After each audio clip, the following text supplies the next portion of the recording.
जय माँ विंध्यवासिनी। आज मैं सुदुम्न के आगे की कथा को बताऊंगा।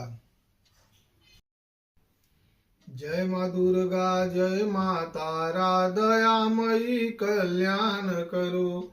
जय माँ दुर्गा, जय माँ तारा, दयामयी कल्याण करो। जय माँ दुर्गा, जय माँ तारा, दयामयी कल्याण करो। कालाभ्राभां कटाक्षैरकुलभैरां मौलिबन्देन्दुरेखां शङ्खं चक्रं त्रिकृपाणं त्रिशिखभद्गरैरुद्धहन्तीं त्रिनेत्रां सिंहस्कन्धाधिरूढां त्रिभुवनमखिलं तेजसा पूरयन्तीं ध्यायेत् दुर्गां दयाख्यां त्रिदशपरिवृत्तां सेवितां सिद्धिकामयीः। अथ वर्षेषु यातेषु कदाचित् सा बुधाश्रमे स्नात्वा स्वं पूर्ववृत्तान्तं दुःखिता निर्जगामः। बहुत वर्षों तक रहने के पश्चात बुद्ध के आश्रम में इला को अपना पिछला वृत्तांत याद आ गया और वह दुखी होकर के वहां से चली गई। गुरोरथाश्रमं गत्वा वसिष्ठस्य प्रणम्य तं निवेद्य वृत्तं शरणं ययौ पुंस्त्वं भीप्सति। वसिष्ठो ज्ञात वृत्तान्तो गत्वा कैलाश पर्वतं संपूज्य शंभुं तुष्ट्वा भक्त्या परमया युतः। वहां से निकल करके वह गुरु वशिष्ठ के आश्रम में गई और उनको अपना पूरा वृत्तांत बताया और पुरुषत्व की कामना से उनके शरण में रहने लगी। वशिष्ठो ज्ञात वृत्तांतो, वशिष्ठ जी जब पूरा इस वृत्तांत को सुने तो वो कैलाश पर्वत पर भगवान भोले की आराधना के लिए वहां से चले गए। वशिष्ठ जी कहते हैं भगवान भोले की आराधना करने के लिए वहां से चले गए और नमो नमः शिवायास्तु शंकराय कपर्दिने गिरिजा अर्धांग देहाय नमस्ते चंद्रमौलये मृडाय सुखदात्रे ते नमः कैलासवासिने नीलकंठाय भक्तानां भुक्ति मुक्ति प्रदायिने शिवाय शिवरूपाय प्रपन्न भयहारिणे नमो बृषभवाहाय शरण्याय परात्मने ब्रह्म विष्णुईश रूपाय सर्ग स्थित लयेषु च नमो देवाधिदेवाय वरदाय पुरारे यज्ञ रूपाय यजतां फलदात्रे नमो नमः गंगाधराय सूर्येंद्र शिखी नेत्राय ते नमः। कहते हैं कि वशिष्ठ जी भगवान शंकर के पास जाकर के विधिवत उनकी पूजा की और पूजा करने के बाद उनके भक्ति आराधना में लीन हो गए। नमो नमः शिवायास्तु शंकराय कपर्दिने, शिव शंकर कपर्दी गिरिजा के अर्धांग चंद्रमौली भगवान भोले को बार बार नमस्कार है। मृडाय सुखदात्रे कैलाशवासी नीलकंठ भक्तों को भुक्ति और मुक्ति प्रदान करने वाले हे महादेव आपको बार बार नमस्कार है। शिव शिवरूप प्रपन्न भयहारिणे शरणागत भयहारी वृषभ वाहन शरण में आए हुए लोगों की रक्षा करने वाले हे परमात्मा हे महादेव आपका बारंबार आपको मैं नमस्कार करता हूँ। ब्रह्म विष्णु स्वरूपाय सर्ग स्थित लयेषु च सृजन पालन तथा संहार के समय ब्रह्मा विष्णु महेश रूपधारी देवाधिदेव वरदायक पुरारी मैं आपको बार बार नमस्कार कर रहा हूँ।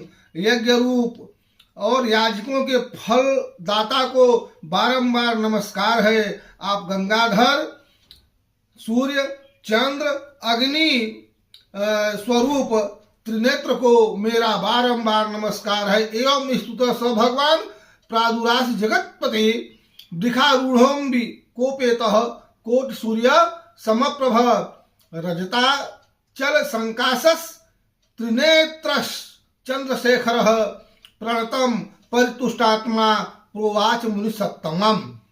इस प्रकार मुनि वशिष्ठ के द्वारा किए गए स्तुति से भगवान शंकर प्रसन्न हो गए और करोड़ों सूर्य के प्रभा से युक्त एवं माता भगवती के साथ वृक्ष पर बैठ करके वे जगतपति भगवान भोले प्रकट हो गए। रजताचल संकाशस त्रिनेत्रस चंद्रशेखर, चांदी के पर्वत के समान प्रभाव वाले त्रिनेत्रधारी भगवान चंद्रशेखर शरण में आए हुए मुनि श्रेष्ठ वशिष्ठ से अत्यंत प्रसन्न होकर बोले। श्री भगवान उवाच वरम वर विप्र से यत्ते मनसि वर्तते इत्युक्तस्त्वं प्रणम्ये लापुंस त्वं व्यर्थ यन मुनि। हे विप्र से आपके मन में जो भी इच्छा हो वो वर मांगिए। इस प्रकार कहने पर गुरु वशिष्ठ ने भगवान भोले को प्रणाम किया और प्रणाम करके इला की पुरुषत्व प्राप्ति के लिए उनसे प्रार्थना की। अथ प्रसन्नो भगवान उवाच मुनिसत्तमं मानसम पुमांस भविता मानसम नारी भविष्यति। इसके बाद प्रसन्न होकर शंकर जी ने मुनि श्रेष्ठ वशिष्ठ से कहा कि एक मास तक वह पुरुष और एक मास तक वह नारी रूप में रहेगी। इति प्राप्य वरम संभोर महर्षिर जगदम्बिकाम वरदानोन्मुखीम देवी प्रणाम महेश्वरीम। ऐसा भगवान भोले से इस प्रकार के वर को प्राप्त करके मुनिश्रेष्ठ वशिष्ठ जी ने माता पार्वती को, जगत जननी को प्रणाम किया, जो कि वर देने के लिए हमेशा जो है उत्सुक रहती हैं। इति कोटि चंद्र कलाकांतिम सुस्मिताम परिपूज्य च तुष्टाव भक्त्या सतत मिलाया पुंस त्वम काम्यया। करोड़ों चंद्रमा के कला के कांति से युक्त सुंदर मुस्कान वाली माता जगत जननी की सम्यक पूजा करके और इला को पुरुषत्व प्राप्ति के लिए वशिष्ठ जी उनकी आराधना करने लगे। जय देवी महादेवी भक्तानुग्रह कारिणी, जय सर्वसुराराध्य जयानंत गुणालय, नमो नमस्ते देवेशी शरणागतवत्सले, जय दुर्गे दुखहंत्री दुष्ट दैत्य निसूदिनी, भक्तिगम्य महामाये नमस्ते जगदम्बिके, संसार सागरोत्तार पोति भूत पदाम्बुजे, ब्रह्मादेयोपि विबुधास त्वत् पादाम्बुज सेवया, विश्व सर्ग स्थित लय प्रभुत्वम समवाप्नुयुः, प्रसन्ना भव देवेशी चतुर्वर्ग प्रदायिनी, कस्त्वाम स्तोतुम क्षमो देवी केवलम प्रणतोम्यहम। कहते हैं कि हे देवी, हे महादेवी, भक्तों पर कृपा करने वाली, हे सभी देवताओं के आराध्य स्वरूपिणी, हे मैया अनंत गुणों के निधान, आपको बार बार प्रणाम है। नमो नमस्ते देवेशी, हे देवेश्वरी, हे भक्तवत्सली, आपको बार बार नमस्कार है। हे दैत्यों को मारकर देवताओं की रक्षा करने वाली, दुख को हरने वाली, हे मैया आपको बार बार नमस्कार है। भक्तिगम्य महामाये नमस्ते जगदम्बिके, हे भक्ति से प्राप्त होने वाली भगवती, संसार के भवसागर से पार करने वाली, नौका स्वरूप चरण कमल वाली मैया आपको बार बार नमस्कार है। ब्रह्मा आपके चरण कमलों की सेवा से ब्रह्मदेव सृजन, भगवान विष्णु पालन और भगवान शिव ही संहार करते हैं। हे मैया आपको बार बार नमस्कार है।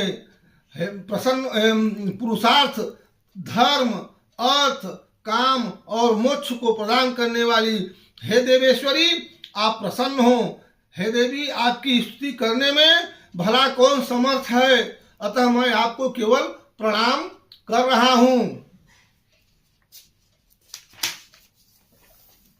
एवं स्तुता भगवती दुर्गा नारायणी परा भक्त्या वशिष्ठ मुनिना प्रसन्ना तत्क्षणात् भूत।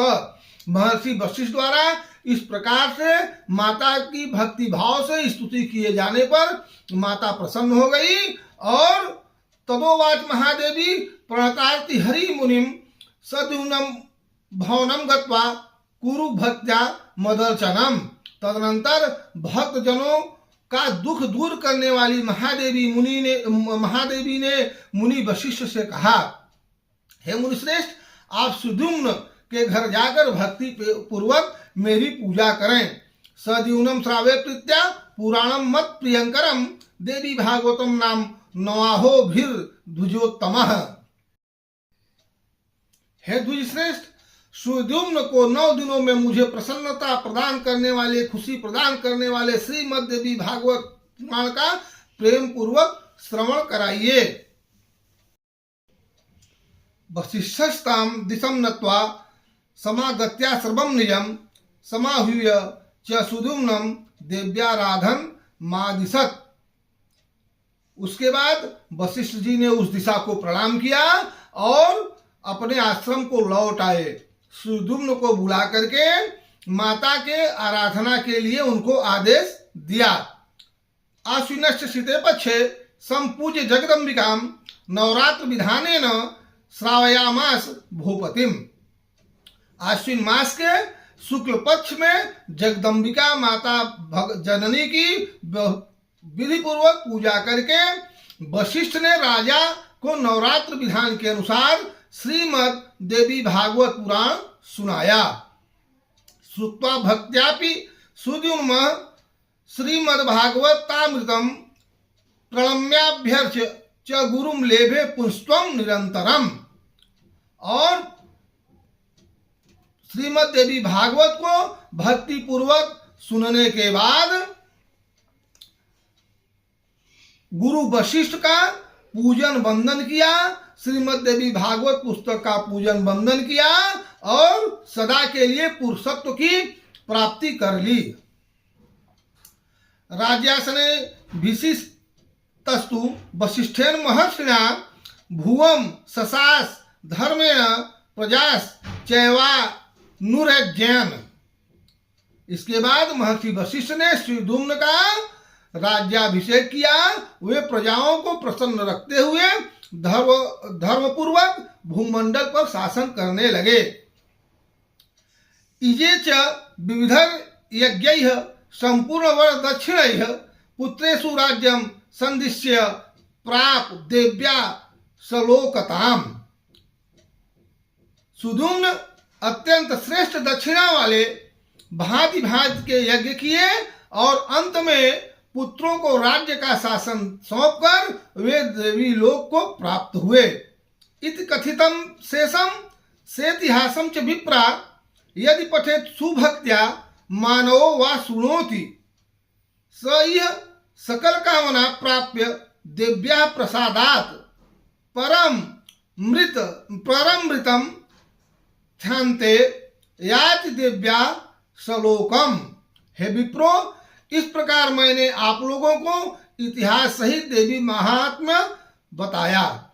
यदि कोई मनुष्य सद्भक्ति के साथ इसे पढ़ता या सुनता है, वह देवी की कृपा से इस लोक में संपूर्ण कामनाओं की प्राप्ति करके अंत में माता देवी के परम सत्य स्वरूप सालोक्य को प्राप्त कर लेता है।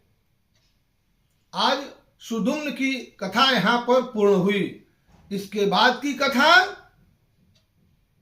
श्रीमद् देवी भागवत के प्रसंग में रेवती नक्षत्र के पतन, पुनः स्थापन तथा श्रीमद् देवी भागवत के श्रवण से राजा दुर्दम को मनवंतराधिप पुत्र की प्राप्ति की आगे की कथा मैं बताऊंगा। जय माँ दुर्गा जय माँ तारा दयामयी कल्याण करो। जय माँ दुर्गा जय माँ तारा दयामयी कल्याण करो। जय माँ दुर्गा जय माँ तारा दयामयी कल्याण करो। सभी भक्तों की माता कामनाओं को पूर्ण करें, सुखी रखें, समृद्ध रखें, निरोगी रखें। इसी कामना के साथ जय माँ विंध्यवासिनी।